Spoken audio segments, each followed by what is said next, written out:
shir hadda labaad inuu furmi karin sababtoo ah horta beelaha isla degoo dhan odayaashooda ma joogaan hadda marka hadii 6 gobol la dhisaayo dad badan oo laga maarmin oo ka maqan baa jiro marka hadii 6 gobol la dhisaayo dadkaas oo dhan in la helo waaye dawladdu inay joogto waa shir aan dawladdu ogeyn oo dawladdu furin ma furmi karo marka beelahaas oo dhan uu leeyahay beelay uma dhama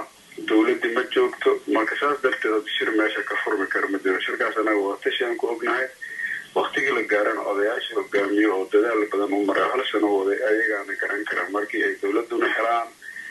dadka kale oo walaalahooda la dega kalena ay helaan habkay u furi lahayn markaas ay u taala laakiin dhawaanadu shaqaayadu u taala maahan qabaanay waxaan qabaa saddex hore loo dhisay oo dawladdu waa itiraaftay caalamkan uu ogolaaday marka in kuwa iyaga ana dadka degan oo dad kastoo degan deegaanka marfle iyo dadka kale oo la dega walba qoodigu leeyahay degmadu ku badan yahay oo hogaamiyo mid looga badan yahay lagu hogaamiyo iyadoo dawladii uu maamulaya oo dawladii dhaxan oo hal dawlad ay tahay laakiin federalismku waa loo rabaa inuu aanan la xaqirin maadaama saddexdaas la taraafay hadii la yiraahdo kuwaas ma jiraan oo lixaa la dhisaa waxaan isleeyahay taraaf loo marki doono waxaan adduunyada ogolaan oo dawladda Soomaaliyeed aanan ogolaanin hadda maanta meesha kama shaqeyn karaan waxay dawladda Soomaaliyeed ay ogoshahay in la sameeyaan qabaani